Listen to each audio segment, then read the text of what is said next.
y vamos a platicar hoy qué es la política macroeconómica.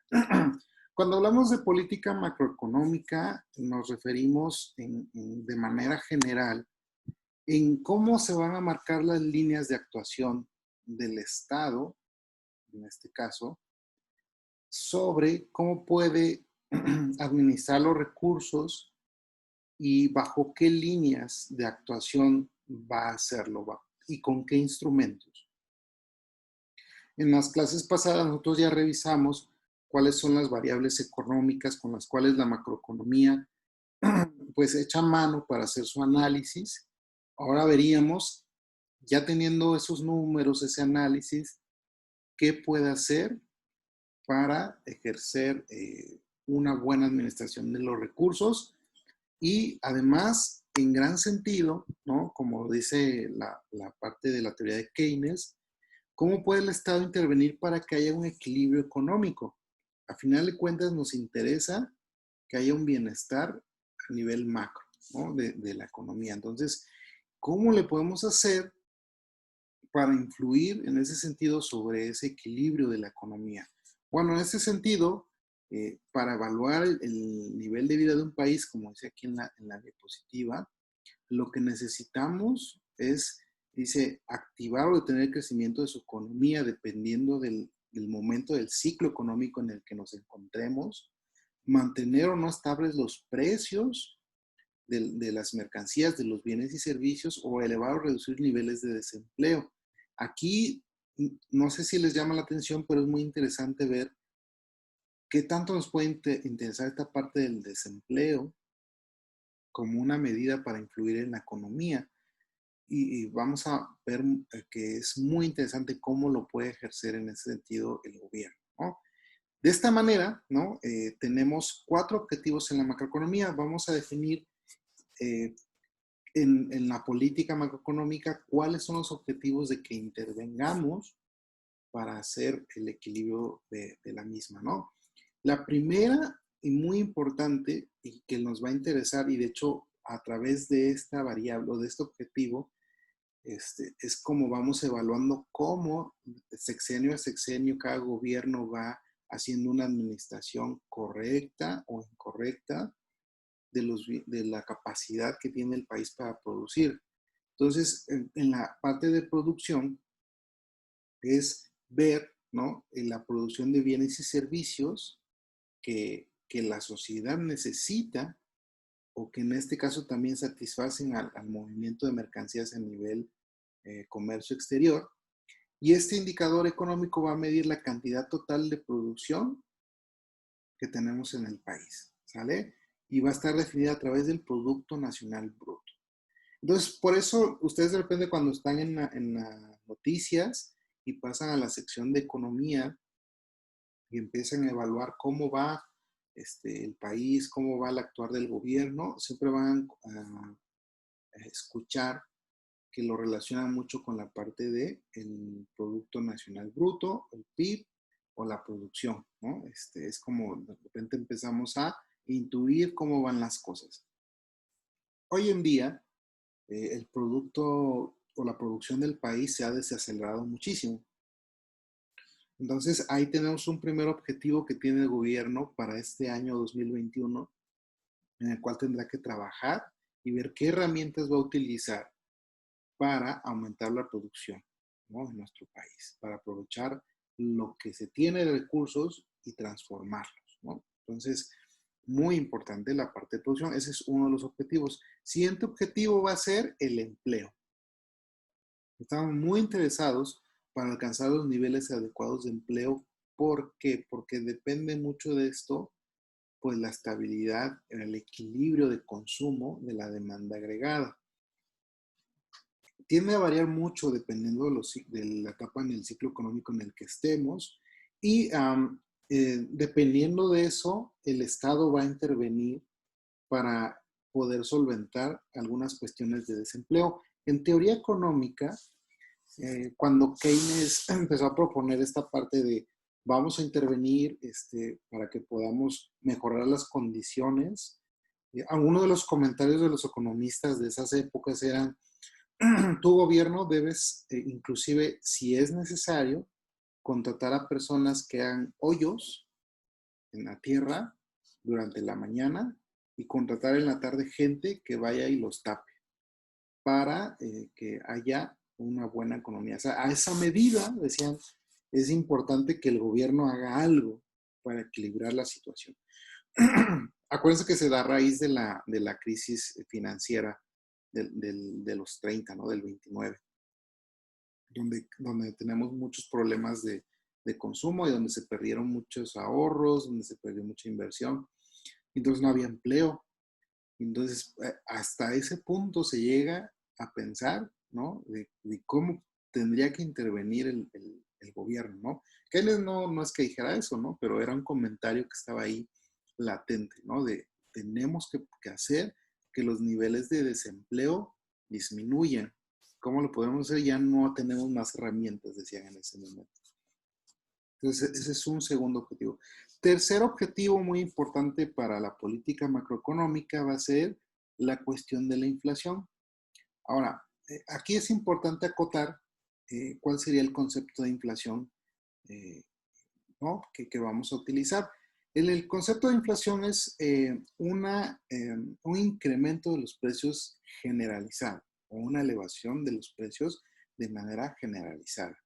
Entonces, no podemos decir que hay inflación cuando solamente suben algunas cosas, sino tiene que ser de manera generalizada. Cuando hay una subida de precios generalizada, estamos interpretando también que la moneda, nuestro dinero, pues, los billetes que tenemos, las monedas, están perdiendo valor adquisitivo, ¿no? No valor numérico, ¿no? No valor de lo que representan, sino valor para poder adquirir bienes y servicios. Entonces, si recuerdan por ahí, cuando comentamos acerca del salario, hay un salario nominal y hay un salario real. En este caso, el nominal es la cantidad, que si por ejemplo me pagan 1,000 pesos por semana, pues 1,000 pesos es mi salario nominal. Pero mi salario real es cuánto yo puedo consumir de bienes y servicios con esos 1,000 pesos que me pagan cada semana. Entonces aquí, en la parte de este objetivo, principalmente, vamos a ver cómo el gobierno puede ejercer ciertas presiones para que los precios no se disparen o si se van elevando, que estamos viendo que los niveles de inflación son muy altos, ¿cómo le puede hacer para desacelerar esa subida de precios o inclusive intervenir de manera más rotunda en la fijación de límites de precios, ¿no? Entonces, hay veces que hay cierta política macroeconómica en la que el gobierno ya interviene de manera más rotunda y establece inclusive de esta manera, o sea, establece el precio para que de esa manera no permitir que quienes ofertan, pues, suban demasiado el precio. Entonces, las fluctuaciones rápidas en los precios reflejan ineficiencias en la economía. Y ustedes ahorita se darán cuenta que ahorita ya están subiendo muchas cosas de precio.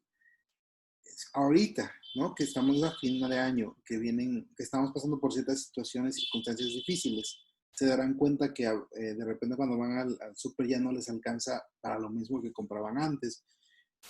Todavía estamos esperando a ver qué pasa a inicios del año, ¿no? Que de por sí esperamos ya saben, la cuesta de enero. La cuesta de enero, que le llamamos así coloquialmente, es que regularmente en enero suben todos los precios. O sea, hay un rebote o una presión importante en la inflación. Y es la época en la que todos sufrimos porque la mayoría de personas ahí tienen que comprar uniformes, útiles escolares, muchas cosas, ¿no? A inicio de año. Entonces, la cuesta de enero se le llama así porque y luego venimos gastados de fin de año, ¿no? Vamos a ver cómo se comporta la economía en ese sentido y qué puede hacer el país para solventar esta parte de la inflación. Entonces, ese es el tercer objetivo. El cuarto objetivo es el comercio internacional. Y en esta parte, pues, digamos que vamos a ver la intervención de cómo se maneja esta cuestión de la economía abierta.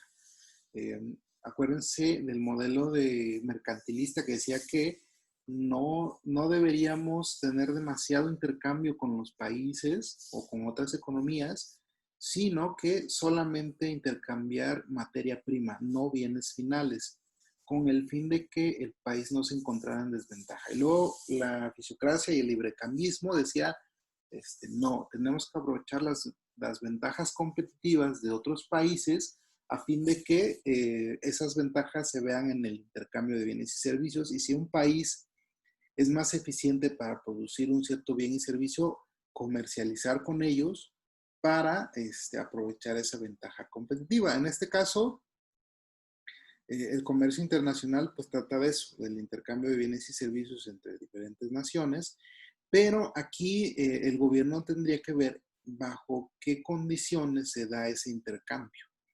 Entonces, tenemos que ver no solamente la parte de cómo se da ese intercambio en el sentido de qué mercancías, sino de las condiciones en las cuales se da esta, porque aquí influye también el tipo de cambio, ¿no? El tipo de cambio o el valor de la divisa. Entonces no es lo mismo comprar en dólares que comprar en euros, que comprar en yenes, que comprar en pesos, que comprar en soles, ¿no? Es muy distinto dependiendo mucho de las condiciones que se dan y también ustedes seguramente habrán escuchado en las noticias que los países imponen lo que se llaman aranceles, que son impuestos a las exportaciones o importaciones que se hacen en un país. Entonces, con eso trata, ¿no?, de equilibrar un poquito ciertas cosas en este intercambio. Entonces, no solamente se trata de eso, ¿no?, sino se trata de sí aprovechar las ventajas competitivas de otros países, pero en condiciones favorables, ¿no? Entonces, está muy retomado desde la fisiocracia, el librecambismo, la economía abierta, el capitalismo, que es muy importante hacer este intercambio, sí, ya se concientizó mucho, pero ahora estamos teniendo esta parte en la que necesitamos negociar muy bien para que a nuestro país le vaya bien, ¿no? Entonces, ¿en qué puntos de este intercambio de bienes y servicios necesitamos insistir para que se pueda dar de una manera correcta? Ok. Entonces, esos son los 4 objetivos. Aquí vamos a ver un poquito más. Para alcanzar los objetivos de la política macroeconómica y que lleven al éxito global a la economía es fundamental establecer políticas instrumentales. Esos son los objetivos. ¿Y cómo vamos a intervenir? O sea, ¿dónde confluye todos estos 4 objetivos para que nosotros podamos ejercer presión para un bienestar? Bueno, primero quisiera yo preguntar si les quedan claros los 4 objetivos de los que estamos hablando y qué es la política macroeconómica a grosso modo. ¿Tendrán alguna duda? ¿Algún comentario?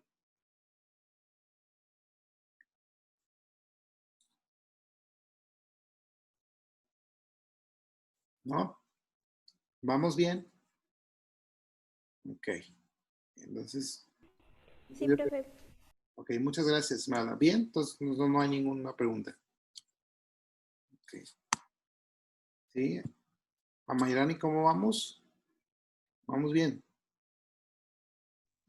Sí, profe, todo bien. Perfecto, ok. Entonces, vamos a continuar. Ahora, ¿cuáles son los instrumentos para llegar a estos 4 objetivos de la política macroeconómica? Primero, vamos a tener a la política fiscal. Ya la mencionamos en la teoría de Keynes, porque hablamos del endeudamiento fiscal. Ahora vamos a definir bien cómo se ocupa esta parte de la política fiscal, ¿vale? La política fiscal va a hablar de cosas muy importantes que en este caso son los impuestos, que es, digámoslo así, como el ingreso del Estado, ¿no? Y todos los impuestos, pues, los administra el Estado. Y luego, cómo el Estado ejerce ese ingreso, o sea, hace su gasto público. Yo obtengo mis impuestos y en qué voy a gastar esos impuestos. Ahora, en esa administración, tanto de ingresos como de gastos, el Estado puede entrar en diferentes panoramas. Puede entrar en un panorama en el que sus gastos son mayores que sus ingresos o que sus ingresos son mayores que sus gastos o que nos vamos a la par, ¿no? Así como una familia, de repente el papá tiene que hacer ese equilibrio entre gasto e ingreso, pasa lo mismo aquí en el Estado, ¿no? Tenemos que ver. Cuando estamos con ingresos más bajos que los gastos, estamos en en un resultado que se llama déficit fiscal, ¿sale? Entonces, tengo más gastos que ingresos y se llama déficit fiscal. Si yo tengo más ingresos que gastos, se llama superávit fiscal, ¿no? Entonces, estamos en un momento de superávit, eso quiere decir que nos sobró ingreso de los gastos que estamos haciendo. Y si no, estamos en un equilibrio fiscal, los ingresos corresponden a los gastos. Ahora, seguramente ustedes entenderán que la mayoría de veces en qué perspectiva estamos. Los países latinoamericanos, pues mayormente o regularmente estamos en un déficit. Y cuando estamos en un déficit, ¿qué hacemos? Solicitamos crédito, ¿no? Entonces, para poder ejercer nuestros gastos. O tenemos que hacer una modificación a nuestros presupuestos de gasto público, ¿no? Hoy en día estamos sufriendo mucho de esa parte. Si han visto en las noticias, en las redes sociales, están hablando de los recortes que está haciendo el gobierno para proyectar el presupuesto del siguiente año sobre lo que está pasando ahorita. Van a desaparecer a muchas partes del gobierno y muchos apoyos que da el gobierno a ciertos sectores van a desaparecer porque hay que reforzar la parte de lo que se está gastando en la emergencia sanitaria. Entonces, vamos a hablar entonces que esto va a afectar al ahorro, a la inversión y a los tipos de interés. Esa parte específicamente la vamos a ir desglosando poquito a poquito más conforme pasen los temas, pero aquí lo que estamos hablando es que si yo, por ejemplo, tengo un déficit fiscal, lo que puedo hacer es tomar de los ahorros. Se oye complicado, ¿no? Se oye así como, wow, ¿sí podemos hacer eso? Sí, sí lo podemos hacer. Y también tengo que ver la forma de que las personas, las empresas y yo mismo haga una inversión. O sea, también aquí tenemos que ver qué hacemos con el excedente. Pues podemos ahorrarlo o podemos invertirlo. ¿Y en dónde lo vamos a ahorrar o en qué lo vamos a invertir? Es una pregunta muy interesante. Y a los tipos de interés, ¿no? Esta política fiscal va a ejercer una presión para que los tipos de interés se den de cierta manera. Es muy interesante porque a una tasa de interés dada, va a haber o mayor inversión o mayor ahorro, ¿no? ¿Qué les conviene más? De repente, cuando ustedes van al banco, dicen, tengo un dinero, ¿no? Tengo 50,000 pesos. Y van al banco y ahorita si preguntan cuánto están dando de interés por guardar tu dinero, y pues resulta que no te dan casi nada, te dan 200, 300 pesos al año. Entonces dices, pues no me conviene guardar el dinero en el banco. Porque, ¿qué va a pasar? Que esos 50,000 pesos al próximo año, pues tal vez sean 50,300, 400 pesos más. No me va a alcanzar para lo mismo que necesito consumir en este año con esos 50,000. Entonces, ¿qué hago con eso? Lo que está ocasionando que el interés esté tan bajo es que yo invierta, que vaya y yo diga, bueno, pues entonces como no puedo guardarlo en el banco, pues voy a tener que invertirlo. Me compro un terrenito, pongo una empresa y lo empiezo a trabajar, de tal manera que ese interés hace una presión muy interesante entre si lo guardamos o lo ocupamos para una inversión. Entonces, las tasas de interés juegan un papel muy importante en este sentido. Entonces, la cantidad de dinero en movimiento se va a ver afectado por esta situación. Entonces, de esta manera se tiene una interrelación entre la política fiscal y la monetaria, que vamos a ver ahorita cómo funciona la parte de la política monetaria.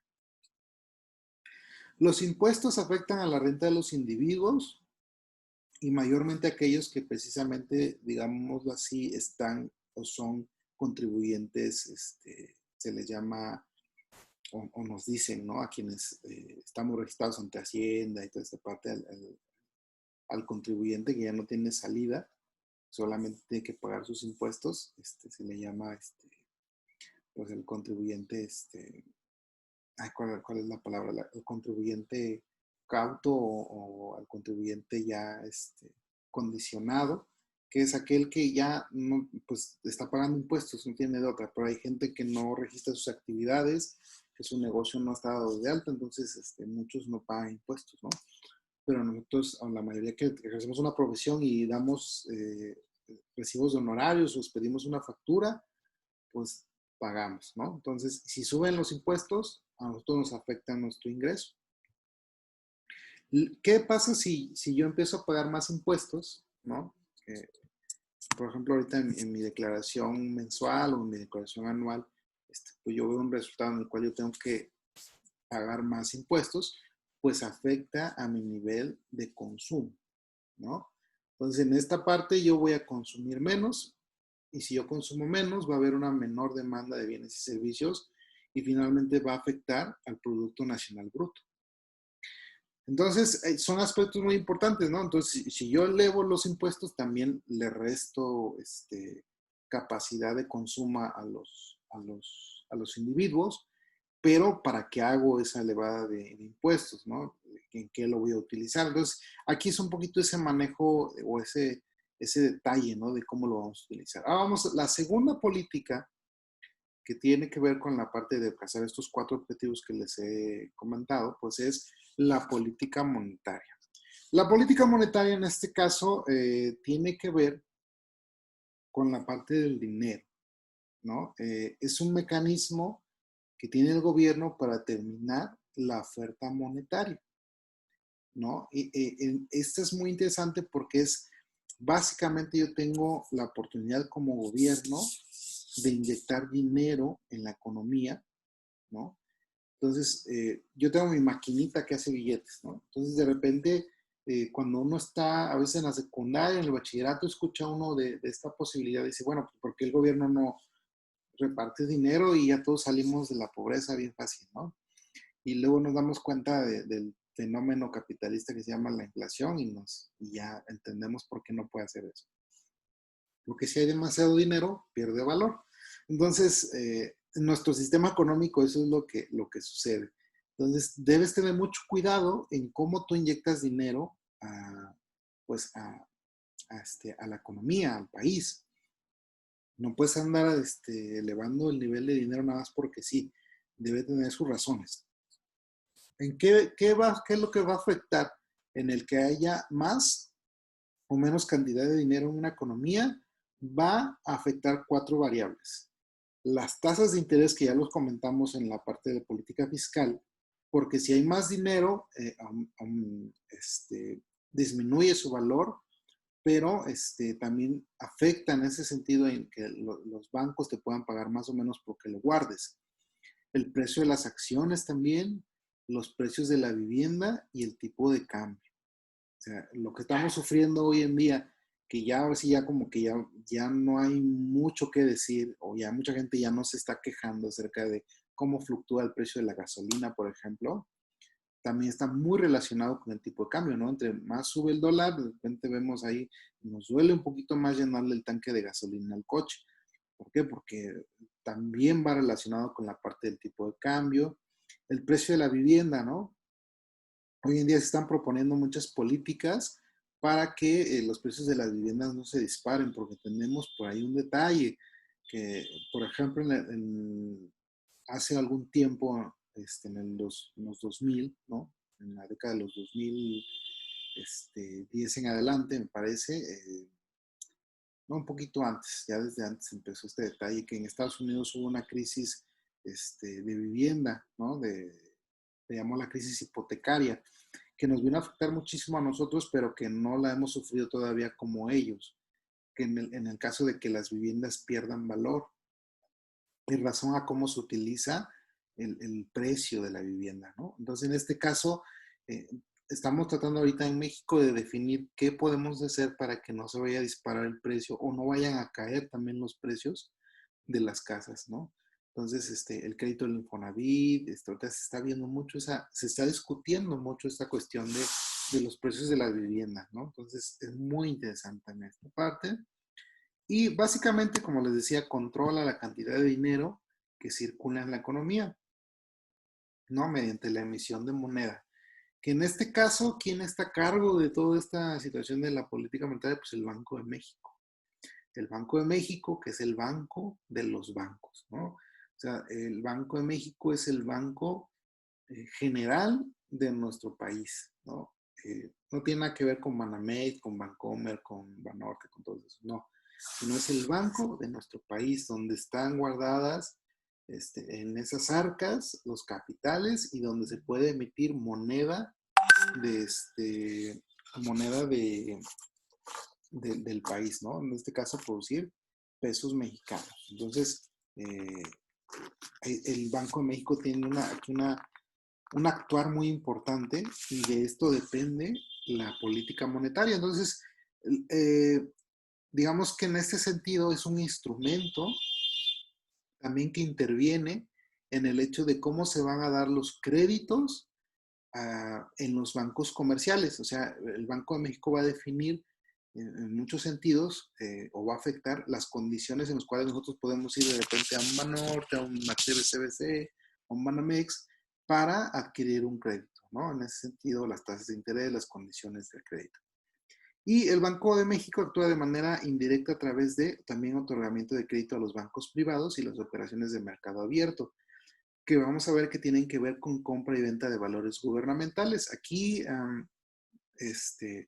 no sé si en alguna materia ustedes ya llevaron qué son los valores gubernamentales, pero son instrumentos de inversión en los cuales nosotros podemos pues poner nuestro dinero y esperar al menos que no sufra ese dinero la pérdida de valor por parte de la inflación. O sea, por ejemplo, invertimos en bonos, en CETES, que son, que el aval de esos bonos o CETES es el gobierno. Entonces, si nosotros invertimos en nuestros valores, así como una figura muy sencilla para entenderlo es como si le prestáramos al gobierno y el gobierno dijera, ok, yo te lo guardo, yo lo utilizo, pero yo te garantizo que cuando te regrese tu capital, te voy a incluir ahí al menos la parte proporcional de la inflación para que no pierda el valor adquisitivo tu dinero y más un premio, ¿no? Que puede ser muy grande, muy pequeño, dependiendo de las condiciones económicas.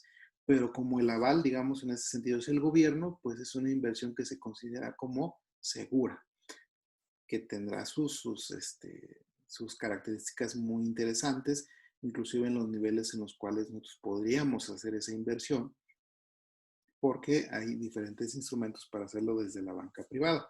Pero bueno, es muy interesante de esta parte ver que el Banco de México puede influenciar en ese sentido, en aperturar las condiciones o ir cerrando dependiendo de las necesidades de la política monetaria. Ok. Y entonces aquí, ¿qué vamos a ver también? Va a haber una influencia en ciertas políticas importantes, como es la política económica exterior, que va a tener dos vertientes importantes: la política comercial y la política cambiaria, ¿no? Que ya lo hemos comentado hace rato en el último de los objetivos de la política macroeconómica, que es en la parte comercial, en cómo se da este intercambio de bienes y servicios, ¿no?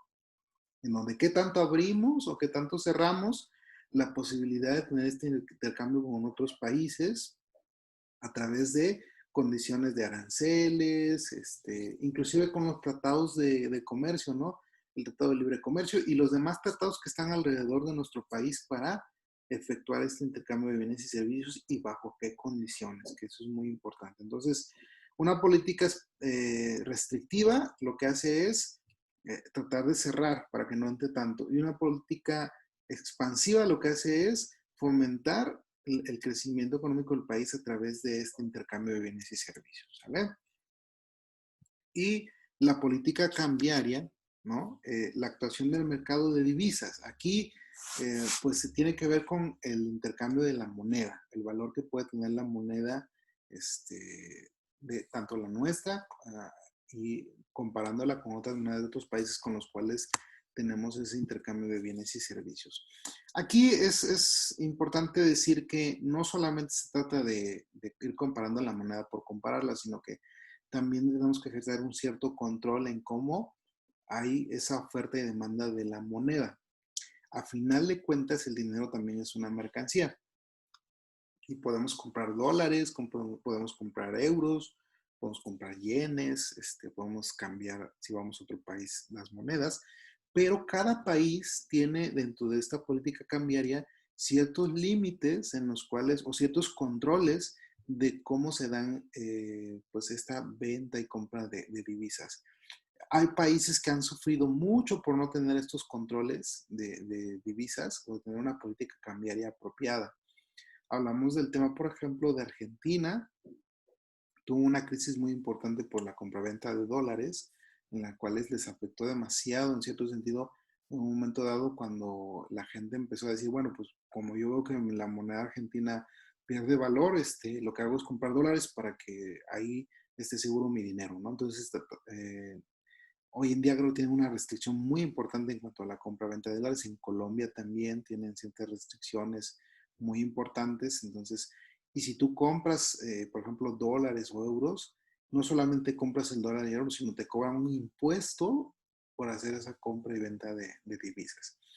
Y particularmente en nuestro país, en México, es una situación que ya la vivimos, que ya nos tocó sufrir una crisis económica a raíz de la compra y venta de dólares. Entonces, no es algo que se ha estado elaborando nada más de gratis o que sea importante porque sí. Aquí básicamente el problema ha sido que eh, eh, no solamente se mueve por libre mercado, sino se ha movido también por influencia de ciertos grupos pues de poder económico muy importante en el cual se han dado ciertas fluctuaciones del valor de nuestra moneda a causa de un efecto de compraventa de la moneda. Bueno, en este sentido, les recomiendo mucho leer sobre la crisis financiera que sufrió México en el año de 1994 a raíz de la compra y venta de dólares. Muy interesante el fenómeno, cómo nuestra moneda se devaluó, perdió 3 ceros, ¿no? O sea, 1,000 pesos en ese entonces, ahorita es 1 peso.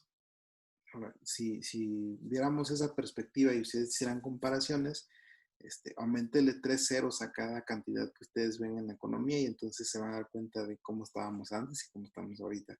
Cómo ha cambiado el nivel de valor de nuestra divisa mexicana. Entonces, fue algo extraordinario, algo que pues sí vino a poner en jaque la economía del país y se vio muy afectado en ese momento. Muchas empresas pues prácticamente cerraron, mucha gente perdió su trabajo, hubo una situación ahí muy importante de pérdida de ahorros, de pérdida de inversiones. Entonces, todo esto es muy interesante. Yo les recomiendo, como si les...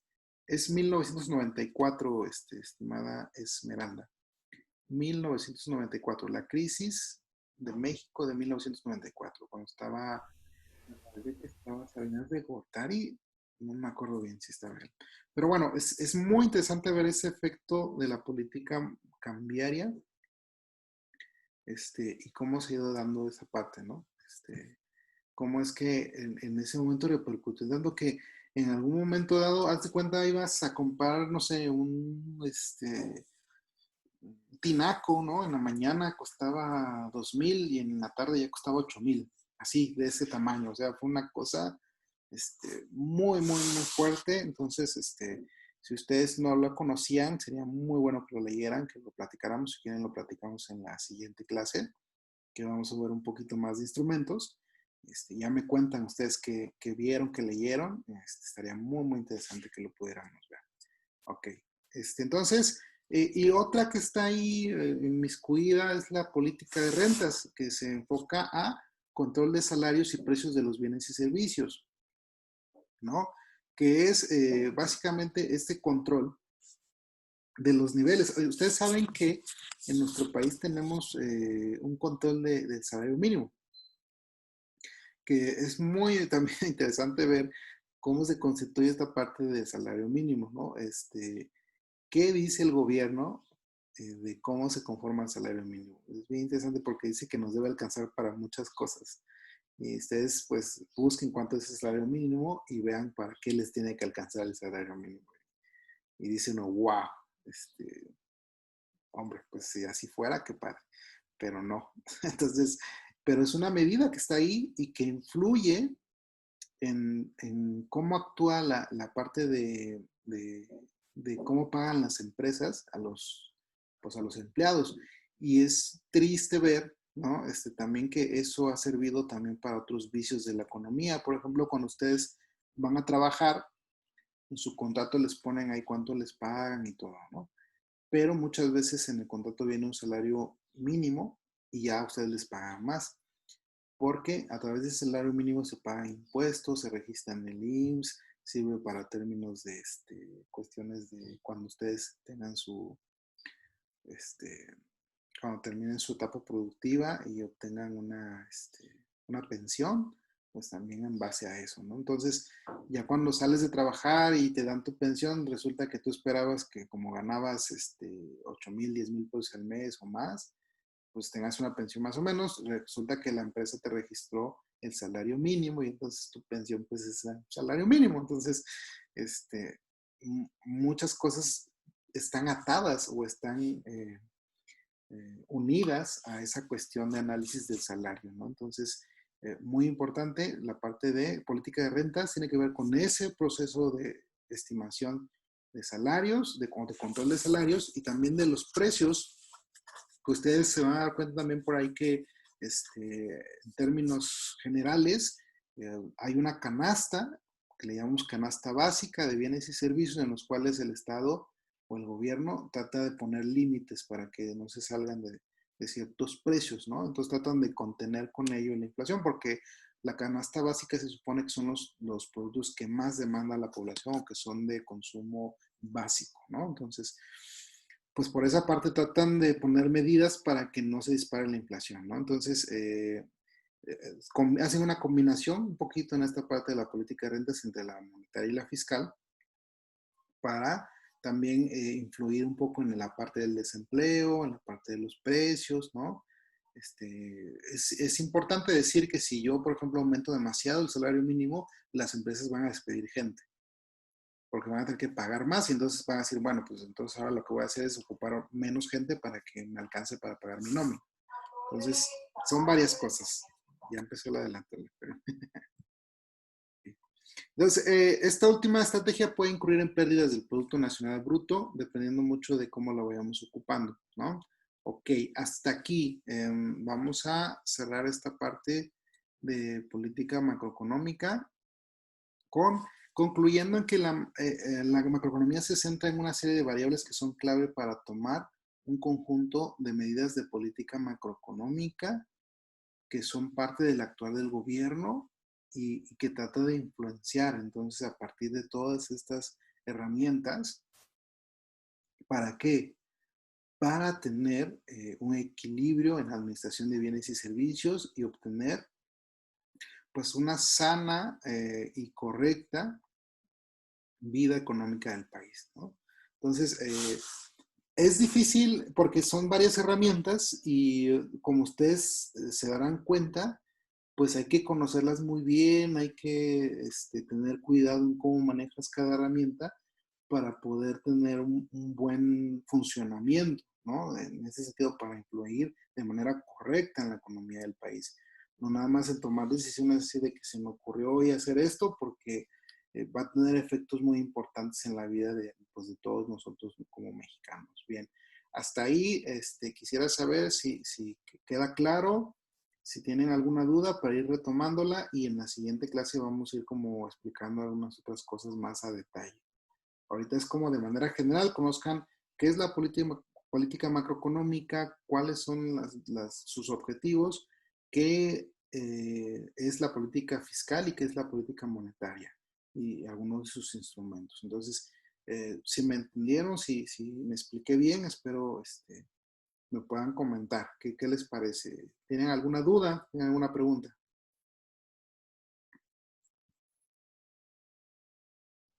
Yo no, profe, todo bien. Ok, muy bien. Yo igual, profe, yo estoy bien. Sí, yo Una duda. tampoco, No, profe. sí. Tengo una duda. Sí, ¿Va a subir las diapositivas a Classroom? sí, estas Ok, diapositivas ahorita las subo junto con el video, así como he estado haciendo cada clase, les ok, subo perfecto. y luego el video, por si... Gracias. Es que me gustaría darle otra leidita a los conceptos. Claro, sí, con mucho gusto, ahí los van a tener. Gracias. ¿Alguien más? ¿Alguna duda, comentario? Ok, ¿no? ¿Todo bien? Sí, profe, de mi parte todo bien. Perfecto, muy bien. Bueno, pues les agradezco mucho, me dio mucho gusto platicar con ustedes el día de hoy. Nos estamos viendo la siguiente semana. Qué bueno que nos dio tiempo de revisar el examen, de ver cómo van ustedes con sus respuestas. Espero que, de todos modos, en la semana voy a ir viendo y mandándoles comentarios y vamos platicando, ¿sale? Quisiera yo que tomaran en cuenta esa situación en el sentido de que por mí no hay ningún problema de que ocupemos el tiempo de la clase en platicar sus dudas y comentarios, ¿sale? Para mí es mucho mejor, se vuelve más enriquecedor que ustedes vayan aportando. Entonces, tienen esa libertad, ¿sale? Les agradezco mucho. Les vaya muy Muchas gracias, profe.